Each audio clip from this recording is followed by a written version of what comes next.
各位弟兄姊妹，大家平安。很高兴我们在所谓的武汉肺炎的这个疫情当中，我们仍然能够按照我们神给我们的恩典，能够聚集在神面前，这是神给我们很大的祝福。我们期待我们在教会的聚会，不只是让我们得到更多的喜乐跟平安，特别是让我们对整个面对这个挑战的时候，更有信仰上的力量。我们在分享主话之前，我们先来做祷告。主耶稣，感谢你赐给我们这个美好的时刻，我们一起从圣经里面得到一些学习。主啊，你的圣经的话启示我们，让我们在你里面得到新的力量，在我们的生活，在我们的生命，在我们面对挑战的时候，得到更多的启发跟祝福。求你圣灵与我们同在，让我们一起彼此学习，彼此造就。祷告奉耶稣基督的圣名，阿们。各位弟兄姐妹，一起用这个主题生命中的危机与盼望，也通过经文一起来学习这个很重要及时的功课哈。那经文等一下我们可以再学习哈。那我们知道武汉肺炎带给我们很大的一个挑战跟思考。那这个武汉肺炎呢，我们在座如果是22、23岁以下的，可能还没有印象说以前17年前我们曾碰到 SARS 哈。那你会回忆到17年前，你到底那个时刻你的情况是怎么样？那2003年的 SARS 跟今年的武汉肺炎，我们知道这个在春节前爆发的这个肺炎的传染的扩散，我们让我们体会到17年前 SARS 在我们台湾的这个危机。因为以前我们曾经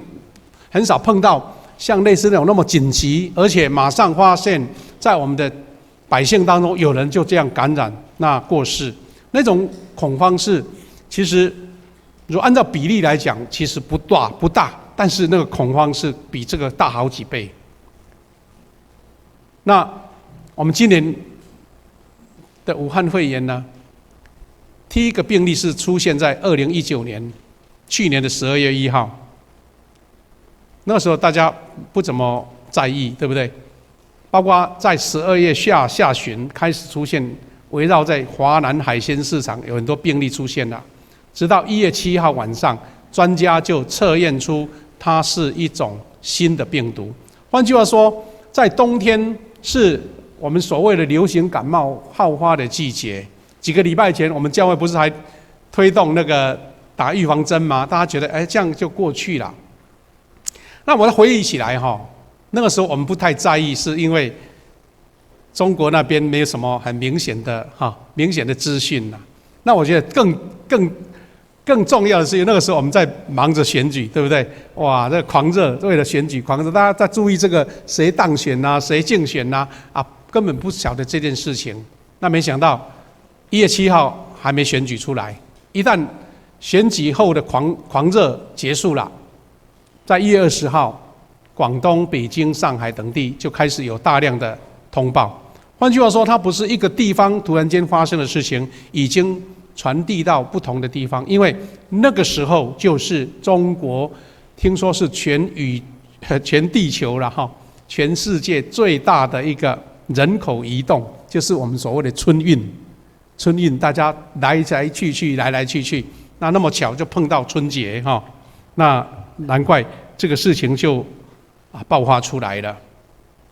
但是如果经历过17年前 SARS 危机的弟兄姐妹，你就知道说，其实我们的政府真的已经非常有经验，而且马上处理防范的措施。第一个，马上从中国武汉那边过来的，马上采取隔离管理。那之前不晓得的个案发病了，赶快送到隔离病房，甚至负压隔离病房赶来做治疗大概14天的一个过渡期，如果没有再发现新的病例，我们大概就可以说把它管制到了，因为它没有发生，都等于没有感染了。我们也感谢主就是昨天的那个疾管署也发布说，那这10位已经发现了确定的病例，有好多都已经退烧了。换句话说，已经控制下来，好像还有1-2位还有发烧的现象。那其实我们台南更要感谢主，因为到现在都还没有所谓的病例发生了哈。所以呢，疾管署反倒是大家在抢着买口罩的时候，他反而来跟大家讲说，不要那么紧张啊，有需要再戴就好。意思是说你不戴是很健康的，没问题；有戴也不错，就是安全。那因为我们教会是一个密闭的空间所以你如果觉得，比如说你的比较属于容易感冒的体质，那戴口罩是。其实不要说为了武汉肺炎就为了平常我们在冬天防止那个流行感冒，也是非常好的措施。我突然间有一个想法说呢，也许我们很认真的防武汉肺炎，反倒我们就防到了一般感染更多的那个一般的流行感冒。因为其实照卫生单位的公布武汉肺炎在这边台湾都还是没有人员发生危险的，反倒是因为普通的感冒，有人是体质老弱啦，有慢性病的，反倒是就是很普比例是很正常的，就有人这样子过世啦。那重点是我们的心态。那牧师借着这一个在这个危机的过程当中，我们从圣经里面学到一些神给我们要的功课了各位弟兄姐妹，我们都知道人类生命的本质呢，人类的生命史。就是一个与大自然跟病疫来对抗生存的历史。很多民族很兴盛，突然间后来变成历史的一个遗迹。到底为什么这一个很多类似这样建筑很漂亮的建筑物，怎么变成荒地呢？你看很多人喜欢看那个考古，对不对？很多的故事都是在我们的考古遗迹中发生，到底那些人跑到哪里去了？很多人就在想说，大概有这样的原因，当然就是大自然的灾害，比如说这个地方突然间缺水了，没有人生存得下去，就要全部移民搬家了。那我们再看到那个中国的西部，西部的新疆、戈壁大沙漠啦，还有整个很荒野的地方，突然间。沙尘暴把整个城市盖起来了，人就没办法生存了。那很多楼兰遗址也有曾经人祸，就是大家烧杀掳掠了，全部人都被迁走了。但是最大的一个原因可能就是传染病，因为直到现在，人类还没有办法很把握说我能够对抗所有的病毒，所以面对无形的瘟疫。生命的失去，找无对策的惊慌，让人类学会了谦卑。我们常有人说人定胜天，但是遇到这样的情况，连现在最高的科技，你看像美国那些高度文明的国家，也是要挡你武汉的飞机不要来为什么？因为他们也没有办法把握说有办法控制所有的病毒都不用进来。这个让我想到在。20年前出版一本蛮畅销的书了就是有一位加州洛杉矶大学分校的就是 UCLA 这个地理学的教授，他叫这个Jerry Diamond 贾德戴蒙，他是一个非常博学的教授他也是美国科学院的院士，他就写了一本书叫做《枪炮、病菌与钢铁》，他就用这3种。物质来描述人类文明历史的变迁，有的兴盛，有的消灭了。那这3种如果有空可以拿这本书来看，因为他也有出版了25周年的这个纪念版就是贾德戴蒙。那这本是第一版的中文翻译本，那现在是又重新编排他这样说。微生物肆虐人类，都是因为人跟动物的互动而来。这些病毒呢，是因为人跟动物接触，所以有这样的描述说，感冒这样的病毒，大部分都是来自禽鸟或者是猪只。我们也在这一次的武汉肺炎的这个新闻当中，有人就在指责说：“哎呀，我们中国。”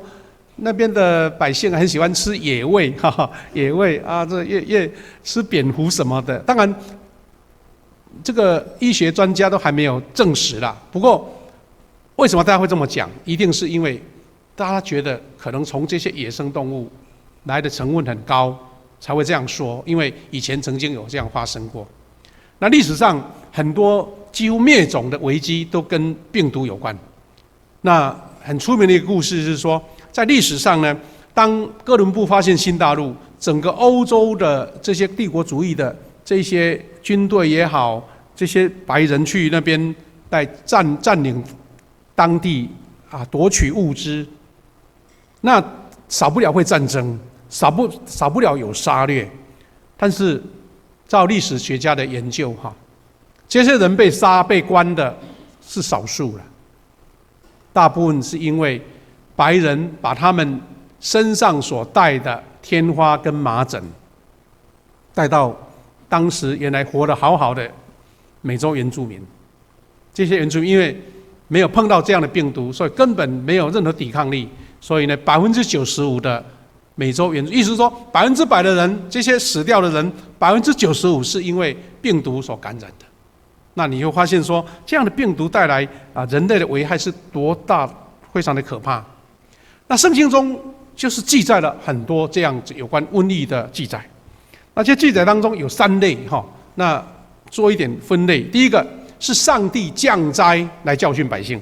就刚刚我们读了以民数记这段经文，16章46到48节这样讲说，以色列百姓在旷野中，因为不听从上帝的话，而且有一些混乱，还有有人叛变，所以呢，上帝不高兴了所以就带瘟疫来惩罚。还好后来在认罪当中，亚伦那做洁净礼有点那个香炉在这边做一个洁净，然后慢慢这个疫病就停止了，疫病得到洁净跟医治哈。那这个故事你如果从16章开始读，就会发现说，这个有百姓当中又有可拉、大滩还有亚比兰的叛变，引起百姓对摩西、亚伦的责难，就产生分裂就对了，大家彼此责备，而且有一些人呢，他有一点那个背弃上帝的行为所以就发生了瘟疫。所以那一次让他们记录说，一共有14700人，那不少14700人就被瘟疫所击杀了这个是第一种，就是百姓不听话，上帝处罚。第二个是上帝帮助以色列人来击败敌人。那比较代表性的故事是在列王记下的19章那边有记载说，亚述王西拿基利这个亚述王呢，那个时候是刚好是最兴盛的部队，他们带着军队杀气腾腾的围绕着耶路撒冷，准备进攻。那当时的耶路撒冷百姓真的是叫天天不应，因为想说这一次一定灭亡了。没想到在这些部队在一夜之间，圣经这样记载他说耶和华的使者杀死了185000人，那更大不得了，185000人，我们可以说尸横遍野。所以他们不得不，亚述王西拿基利就带2个军队赶快逃跑了，因为他们突然间不知道什么原因，耶和华的使者杀那么多人，一夜之间后来呢，历史学家就有人在研究这一段故事，因为这个是史实故事。那当时有一位出名的古代的我们说历史之父，就是希罗多德这位历史学家，他研究之后呢，他得到一个结论，所谓的耶和华的使者是什么呢？就是他认为当时的亚述军队染上了鼠疫，就是我们所说的黑死病。所以呢，快速传染，士兵都倒闭了，所以不得不匆忙退军，因为敌不过军队拿刀拿枪还少那个病菌一来，没有人抵挡得住，特别是这些勇猛有力的军人。其牧师呢住在澎湖，我们的故乡好多次都成为各国的势力的一个操练场。荷兰人也到那边去过，日本人要来占台湾的时候，也先攻占澎湖。我看到历史的记录很有趣的，日本人到到澎湖去有点类似进入无人之境，因为没有什么军队可以抵抗啊。当时清朝也知道已经败掉了，对不对？但是竟然日本人在那边死了好多人，但是不是被澎湖的军队打败的，不是，因为日本人没办法适应澎湖的气候，所以听说那个时候很多人染了那个腹泻的毛病，哇，死了好多人。其实还有一个蛮出名的，还有一个纪念碑在那边，就是在1885年、86年的时候，法国不是跟刘铭传打仗吗？那法国军队竟然打败了，他们只好撤退到澎湖去。那没想到他们本来想在那边稍作休息，他们对台湾还不想放弃。那没想到当时的法国的军队海军的将领叫做孤拔 Cooper， 就得病就死在澎湖了，所以在澎湖的这个城市，就在中正国小旁边有一个纪念碑，在纪念这孤拔将军。所以你看，一个军队本来哇非常有赢的力量，那突然间就因为生病就失败了。那耶和华的使者原来就是鼠疫，但是当时的记录，那些圣经的记录者，他们就认为这个是神在攻击嘛，对不对？那再来就是灾难末日说，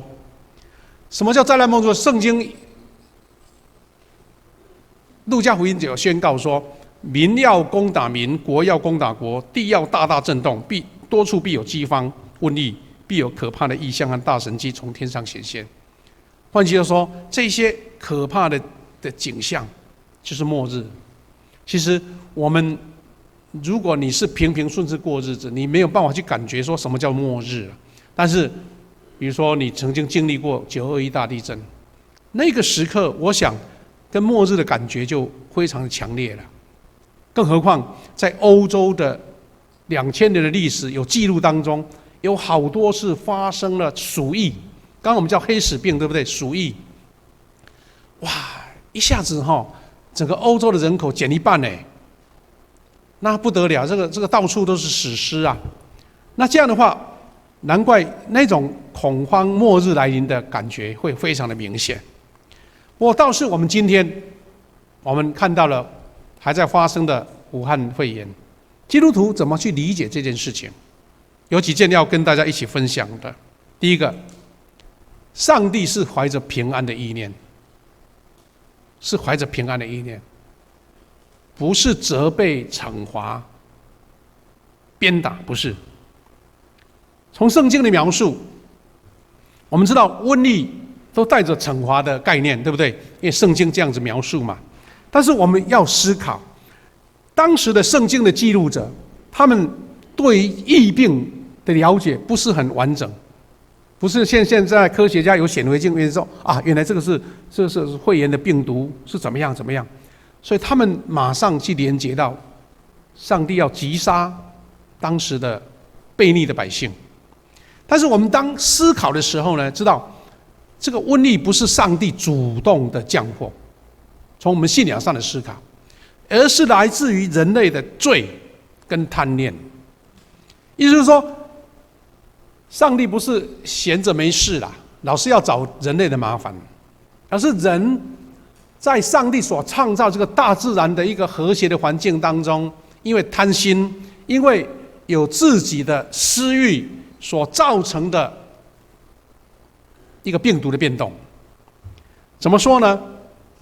联合国的卫生组织，现在叫 WHO， 对不对？他们有做报告，过去这30-40年来，世界上出现了很多新的疫病，好几十种。然后他们发现到现在，有些根本都还没有什么特效药可以治，顶多只是发现这个症状把它压制。但是为什么现在中国武汉那边现在已经有很多人就失去生命了？因为用什么药物都来不及来治好那个肺产生的一种病变。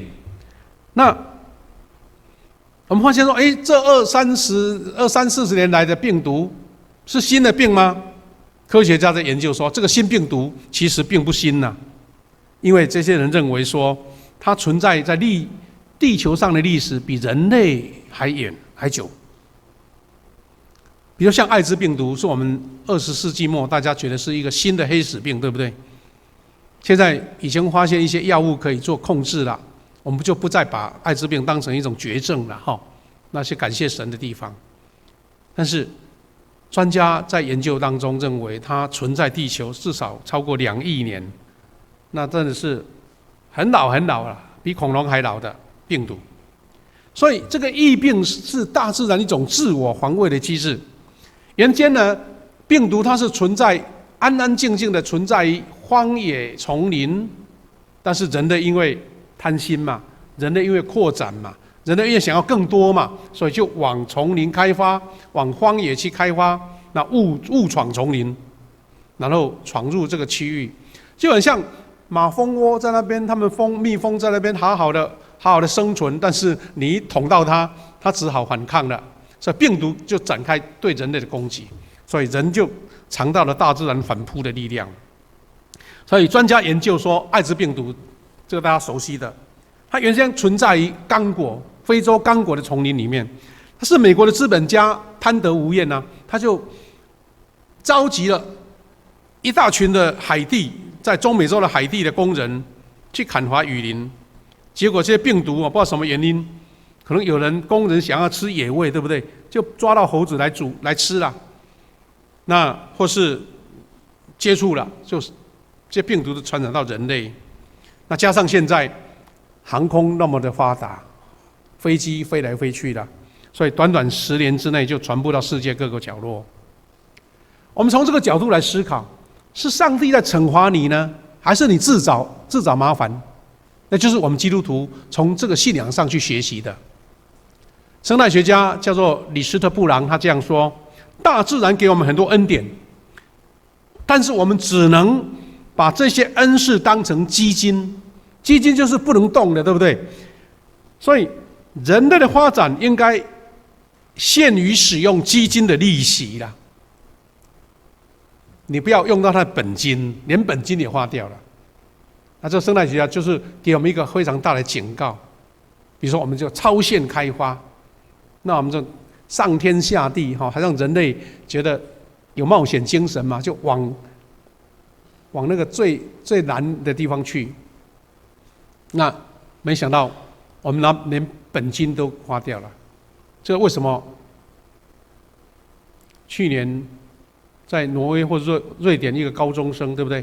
他就拿出一个牌子说：“我要罢课，因为你们这些大人把我们将来要用的都用掉了，你把本金都花掉了。”他说他觉得要抗议，所以变成名人了。这位高中女生，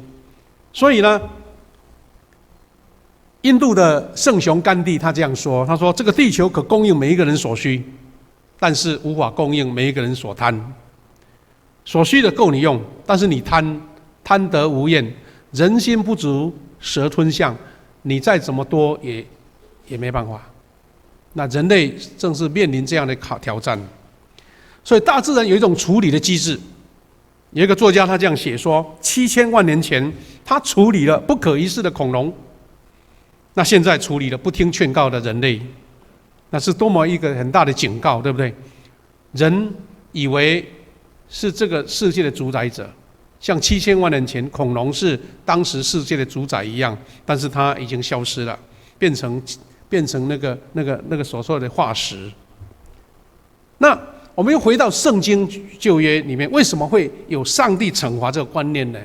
第一个，当时的人对这个疫病的观念知识不够；第二个是常常是因为遇到了违背上帝的事情的时候，就碰到了刚好有疫病，所以他把两者连接起来。旧约圣经的犹太文化，它是讲病跟罪是连在一起的一个观念。他们认为疾病有时是个人的犯罪行为所引起的，有时是来自上帝对个人的惩罚。那这样的理解到现在很多人还是这样子啊。那这样让我们自己有那所谓的畏惧跟谦卑，不是坏事啦。但是我们一味的这样指责，会让我们觉得说，好像上帝这个脾气很不好，常常就要处罚别人。因为我们看到另外一段经这样说，上帝对我们所怀的意念是什么？11节他说是赐平安的意念，耶利米，不是降灾祸的意念，是要叫你们末后有指望。这是神应许的啊。那跟前面处罚到底怎么样去拿捏呢？我们再看耶稣怎么说。如果说你整个圣经对上帝的惩罚，那你要看耶稣怎么说。总是从旧约一直到新约是传承过来的嘛。那主耶稣怎么说呢？在约翰福音9章2节，门徒跟耶稣他们遇到一个生来就瞎眼的一个瞎子，那门徒就很好奇问耶稣说：“拉比，老师啊，这人生来是瞎眼的，是谁犯了罪啊？出生就瞎眼啊？是这个人吗？还是他的父母呢？”我们看耶稣怎么回答。耶稣回答说：“也不是这人犯了罪，也不是他父母犯了罪，是要在他身上显出上帝的作为来。”所以基督徒第一个观念是，我们看到这个社会有弱势者，有的家庭可能有一位有可能是弱势的儿童，也许有天生的疾病，甚至不良于行也好，或是怎么样没有办法很足够的力量来生存。我们第一个出发点是上帝爱他怜悯他，而不是说是不是你们家谁犯了罪，上帝在处罚。这样的话等于是火上添油了。本来需要关心的，你还咒骂，或是用上帝的话来惩罚别人。那这是我们基督徒要从耶稣的话来讲出来，是因为上帝要在他身上显出作为。所以为什么有的家里面有这样的孩子的时候，这个家人的爱心是超越所有人能够发出的爱心？那个不是神迹吗？你叫一个人普通人去照顾一个困难的孩子，你愿意吗？但是这个家人做父母他就愿意。那个能力从哪里来？是从上帝来。所以很多家里面有这样的孩子的父母亲，到一段时间之后，他就这样子做见证，不是人家告诉他的，他自己讲说：“哎呀，上帝，这个孩子是我们家最好的礼物，是来我们家的天使。”因为这样的父母他更谦卑，他知道要珍惜神给他们的，所以不会那么骄傲，那么样的挥霍，知道怎么样珍惜神所赐福的。如果没有遇到这样的艰难，也许他就一直觉得自己多厉害、多棒。那这个是耶稣的概念。那如果我们从旧约上帝的惩罚，一直到主耶稣这样说，要他身上显出上帝的作为，我们就知道说，神不是刻意要来对付人类，或是神处处要跟人作对，不是。那另外一个故事是耶稣所讲的。到底我们遇到很多意外，遇到没有办法处理的灾害的时候，是上帝惩罚吗？在路加福音13章4节，耶稣就这样说：“从前西罗亚楼倒塌了，压死了18个人，在当时是很大很轰动的新闻啊，对不对？”耶稣说：“你们以为那些人比一切住在耶路撒冷的人有罪吗？”耶稣讲什么意思？不是那18个人罪大恶极，所以上帝用楼塌下来把他们压死，不是，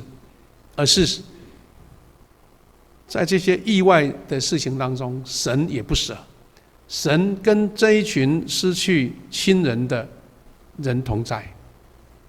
如果我们从今天的话来讲，我们知道现在在武汉，我们很多台商被锁在那边，有很多武汉的人因为染上了武汉肺炎就失去了生命。如果今天耶稣讲，他也这样讲说：难道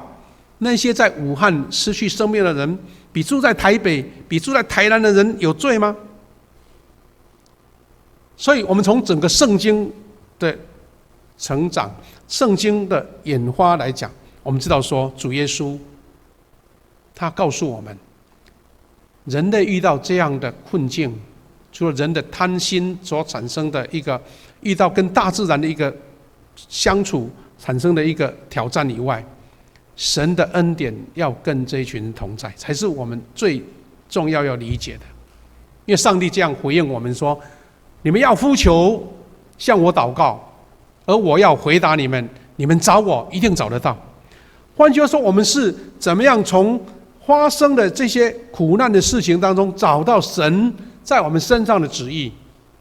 也许祷告回答找得到，神是透过你，透过你是一个医疗的人员，透过你是会有办法关心人的人，来去帮助这一群遇到灾难的人。那这个也是神的回答哦。神透过他的使者，神透过他愿意接受呼召的百姓，去帮助那些遇到灾难的人。所以最后牧师要跟大家分享的是说，我们难免从出生到现在，很多人在生命中会有危机，我们怎么样找到盼望？第一个，在碰到瘟疫的时候，让我们自觉渺小，我们也学会谦卑，因为没有一个人能够面对这样的挑战，自己能够不理任何事情。所以在这些事情上，我们也看见人性的软弱。我们看到大家抢口罩啦，大家随便乱传那个谣言啦，说哪一个医院已经被封起来了啦。有人故意在网络上就公布说我从武汉回来了，哇，大家吓死了。春节不是流行一个笑话说，你如果不想人家来你家拜访，你说对不起，我从武汉回来，那就不用拿红包了，不要发红包了。那这样的话，如果是搞笑还可以，但是你会看到有些人人性上的弱点。但是在很多危机跟挑战当中，我们也看到很多人是无私跟勇气，特别是这些医疗人员，这些站在第一线的检疫的人员。我就看到在2003年，当时 SARS 发生的时候，发生一个刚好就是说所谓的相对比的故事，都发生在县长跟市长的身上。我们不是有什么样的批判，而是说在人遇到这件事情的时候，觉得怎么做决定是很困难的事情。当时呢，2003年发生的时候呢，我们知道台北的和平医院都封院，对不对？都不能出入啦。其实没事的情也被关在里面，不能出来。当时的新竹市长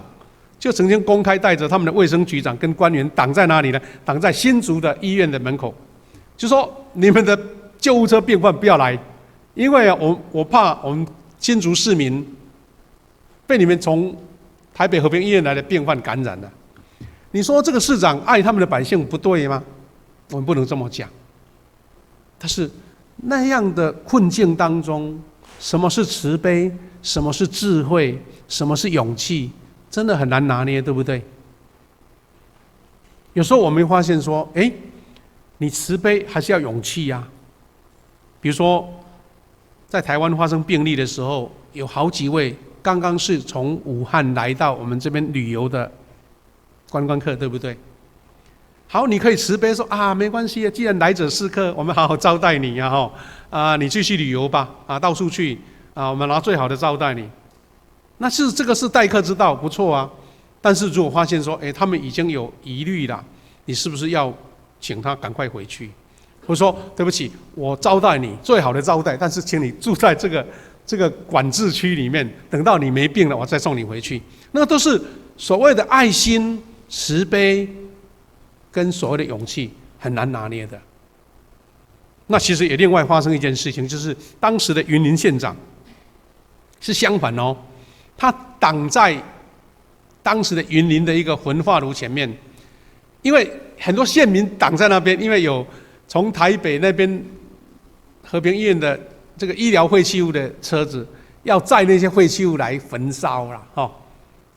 那县民说不行，你不能来了我们被感染怎么办？但是这个县长说拜托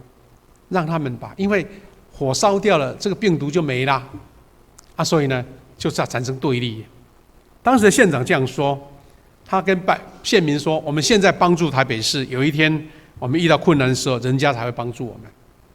这是另外一种抉择，对不对？那这个是人性，的改变，我们不能批判谁对谁错了。不过有一件历史的故事蛮值得在这边来分享，就是有一位小说家叫丹尼尔·迪福，他写了一本书叫做《瘟疫年纪事》。他讲什么呢？讲到欧洲在伦敦的时候，在1664年到66年当中发生了非常严重的鼠疫黑死病，那超过8万人死在这次瘟疫当中。当然后来最近这几年有科学家去做追踪的动作，他们认为说这个黑死病把它怪罪在老鼠身上，有一点冤枉他们呐。他认为说，在研究这些比例或是大数据的时候，他说这个老鼠有办法传染那么多人吗？他的意思是说，我们通常看到老鼠就赶走它，或是要把它杀掉嘛，它怎么可能传给那么多万人的死掉？他说反而是可能是人类自己身上有跳蚤，身上有一些小昆虫自己传染的，然后把老鼠当代罪羔羊。是有新的研究是这样讲。不过我们都知道那样的病是通过那些跳蚤啦、那些头虱啦这样子传染过来的。那这个故事怎么说呢？是说这个当时因为没有什么样的那个传播工具嘛，所以因为伦敦死那么多人，有人还不知道，但是一直往北开始感染，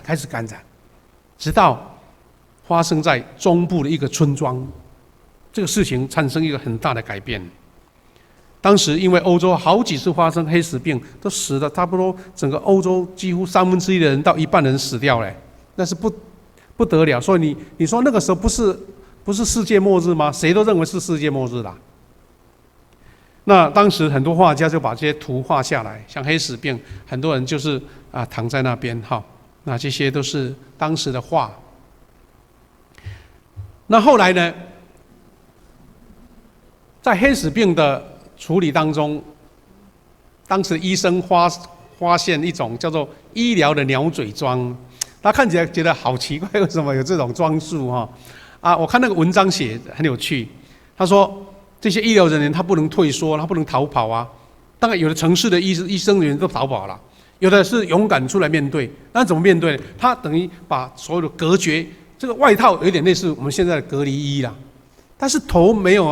像武汉听说有人拿那个水桶盖起来就口罩起来，那也是一种防护。但是这些医生呢，他用什么方法？他就说制造一种长的嘴，它很长的时候，你跟病人接触，他就不会太靠近你，而且呢，太长的时候病菌就不容易跑上来，因为它里面还放了一些药草。在那个鸟嘴里面，所以你闻到那个有一点过滤的感觉你看当时的人就发明出这种鸟嘴装，那这个鸟嘴装也成为欧洲的一些文化的一个象征了像当时的这个医疗人画的这个图，就是用这样的穿着，那就专门在接触这些病人那这个是实体的那一些道具还在，那这个就是有点像看起来很可怕，那些乌鸦嘴的样子那这个是当时发生的一个后续的一个情况了。不过这个故事是怎么说呢？他说，英国中部的德比郡这一个德比郡也想像德比县的意思的在山谷一个叫雅姆村的一个村民，他们因为做了一个勇敢的决定，而拯救了北部在往北的这些人民。他们怎么做呢？当时雅姆村大概300多个人，当时的牧师叫做威廉。他召集了所有村民在教堂里面，很像我们这个教堂里面大概可以装了300-400个。这些百姓他们就这样商议说：我们要怎么办？赶快撤退吧！撤退看着是不是能够得生命。当他们发现说，因为雅姆村已经染上病了，因为原来从伦敦有一个做布的生意的布商，他也不知道自己染病，所以就来到这边做生意，没想到他病倒了。那有几位照顾他的人在旅社也染病了，而且发生死亡了。他们就发现在我们当中谁感染已经不知道，我们如果逃也不一定就逃得过因为我如果感染了，我逃到别人还是会发病所以他们到最后做一个非常勇敢而且伟大的决定。他们说：我们全部留在这里，我们把那些发病人阻隔起来，活着的人帮助那些生病的人，因为他们想说，我们如果逃离的话，我们到隔壁的村，只要一个感染，这一村也要沦陷了。所以他们经过了1年多之后，1666年的8月，村民自愿隔离400天之后，这瘟疫因为那些感染的死去了，没有新的感染事件，就慢慢消除了。但是这个村一共有340个人，有267个死掉，就差不多剩下70个人。那没多久呢，当地这个报纸就开始报道说，这一个村就是一个贤者之乡了，因为全村剩下70人，其中33个是16岁以下的，等于是一半的是年轻小朋友，因为他们知道说，我们不知道谁会得病，但是我们让这一群年轻的，他们的生命还长，让他们活在一个最安全的地方。那其他染病的就自动隔离，有的放在水井里面哦，有的放在一个洞里面啊。他们用竹竿拿东西给他们吃，就是没有其他防疫的观念了，所以就这样等到最后剩下70个人，还有就是其他妈妈在照顾这些孩子的。当时的国王叫查理2世，听到这个事迹他自己感动的流泪，他就公告说，全英国都要知道这件事情，这些伟大的事情，因为整个英国的北部都安全，没有受到感染，而且他还要求以国王的权柄说，雅姆村后代世世代代都不用缴税。哇，真的是很大的恩典。他觉得他救了英国，但是这些雅姆村的人更有志气啊。这些村民呢，他拒绝了国王的补偿，因为他们祖先当时的人教导说，不能接受这样的施舍，而且几百年之后，直到现在这个故事还在。当地的政府常常要送钱免费给他们做什么建设啦，做什么样的补贴啦，他们都不用。你看多有志气哈！那这些村民呢，拒绝的理由是什么？他说：“我们可以种植农作物，养牛羊为生，而且住惯这里的石头屋啊，还有很多人比我们更需要钱这样子。”所以呢，今天呢，雅姆村在英国北部居民当中成了圣地，很像今天我们打卡的地方。因为它保持了很原始的原貌啊，村外那个岩石的城墙，当时在阻隔的城墙都还留着好几世纪了。那有些年轻人呢，很喜欢啊这种很有意义的事情，他们就新婚的夫妻呢，就特别跑到那边去拍照，甚至把婚礼呢放在当时曾经发生瘟疫的地方，因为人性的伟大超越了这个可怕的病毒，所以他们觉得在这边结婚应该是一种祝福。因为那一群人为了牺牲自己，然后拯救了整个英国。各位弟兄姐妹，这种故事不是常常有了，对不对？所以才是伟大的情操嘛。但是我们知道，在遇到生命危机中感人的故事，让我们体悟到什么呢？瘟疫是没有国界的，他不会跟你说这个是台南市，这个是高雄市。所以只有团结，只有同心。只有彼此关怀协助，才能真正战胜这个疫病。意思是说，我们不能丢弃。曾经发生在古代的一些故事当中，也曾经发生那一种两个军队在彼此对抗，或者2个城市在彼此对抗的时候呢，有人发生疫病倒了，对不对？听说这边的军队就把这个生病的人，把他丢到对方的军营里面去。等于把这个病菌丢给他们，让他们也染病，那是一种非常有点类似非常可耻或是那种残忍的事情了。但是呢，基督徒怎么样去学习说，我们遇到困境的时候，只有团结同心，彼此帮助，才能够克服这一些。我觉得我们这次台湾人真的是发挥了这样子最美的风景，因为很多人知道怎么样去面对，虽然有紧张，但是不恐慌，而且大家彼此协助。虽然口罩大家抢着要，但其实政府老早就把它控管下来，绝对不会缺，而是一些人起哄而已现在的副总统陈建仁呢，当时17年前是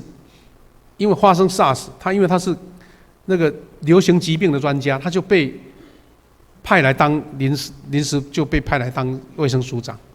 他讲了一个故事说，当年很多护士、医师、志工自愿加入当时的和平医院的救助工作，因为那些感染的人，因为如果没有健康的人就去帮助，那么那人是病人，谁来帮他们忙呢？原来是要征召100人，竟然来了1000人。可见台湾人呢，在危险当中还是很多勇敢的人，因为只要你勇敢，或是你对这个知识了解，你就不怕，要不然你恐慌反而会误事哈。还有一个当时发生非常出名的故事，就是越南也发现 SARS， 那是有一个意大利的医生叫卡洛·厄巴尼他所发现的。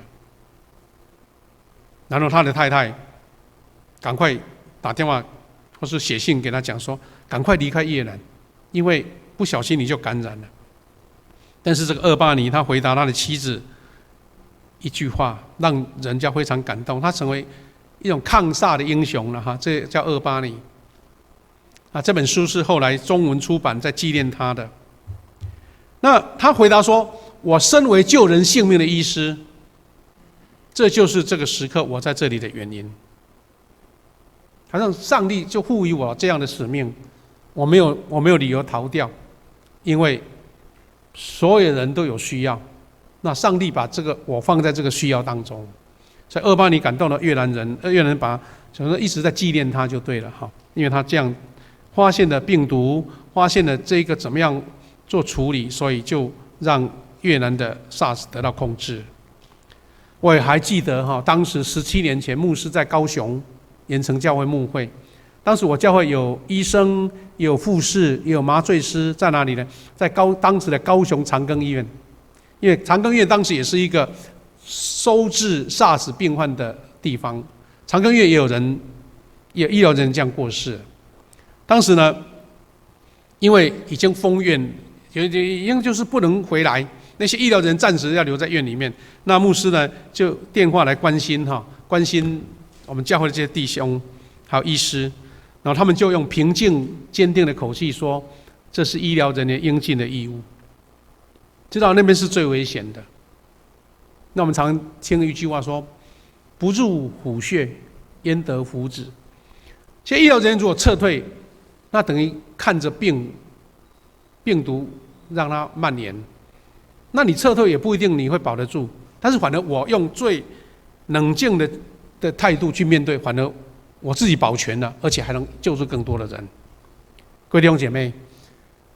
虽然我们的昨天我们看到我们的机关署跟我们讲说，我们不要那么紧张了哈，甚至他还讲说，不必每一个人都戴口罩。现在我们第2堂礼拜的戴口罩比较少，表示大家对知识掌握比较清楚了哈。他意思就是说，台南目前根本还没有所谓的社区感染，要么就个案从中国回来只要你自己自主管理，大概我们要防的反而是现在的流行性感冒，因为大家不晓得流行感冒是从哪里来那因为我们为了防止肺炎，大家都戴口罩，也许就真的把一般的流行性感冒也挡下来也是因祸得福，也不一定了哈。总之呢，我们一起面对这样的挑战。如果按照专家来讲，有2个变数。第一个就是说，到底那些外流的人员到底感染到什么程度，有没有办法控制下来？第二个，我们的医疗人员找到了筛检的方法，而且还能够找到所谓的疫苗，能够赶快控制下来，它就变成一般的我们说的流感了。那发生了打针就好了，是不是能够很快发生？那第3个就是说，我们怎么样彼此不是指责、彼此责骂，而是大家同心合一，让它整个肺炎的这个流行能够控制下来。所以，面对这个防疫的当口，我们感受到台湾真的是一体的。这个时候不再分蓝绿了，也不分男女了，不分南北啦，不分任何人，你我都是一家人了。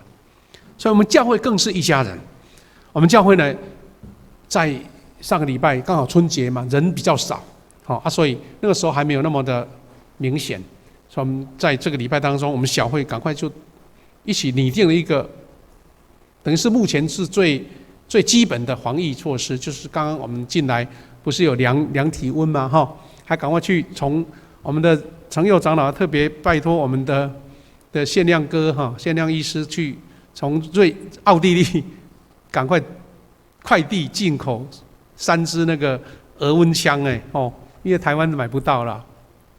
目的是说让大家来参加互相教会礼拜，你是安心的。一个，我们量了体温；第二个，我们用酒精洁净了，我们戴了口罩了。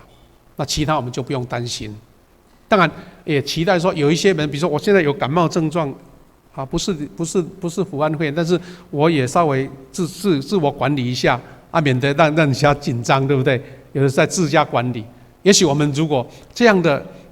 这个疫情如果很快结束，那就感谢主如果还有一段时间呢，我们甚至可能要研究怎么样做视讯的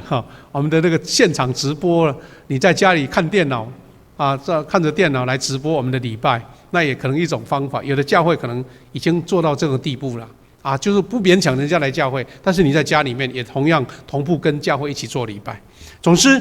各位弟兄姐妹，从整个故事的延伸当中，我们体验到神爱我们，神要让我们去寻求他，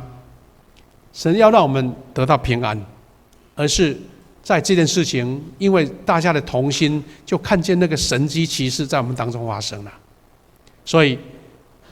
耶利米书29章11节现代译本这样说：我计划的不是灾难，而是繁荣，我要使你们有光明的前程。那是我想这个就是神给我们的旨意。反倒是我们因为经过这样的挑战，大家彼此更谦卑，彼此更相爱，彼此更团结，这个才是神要给我们的功课。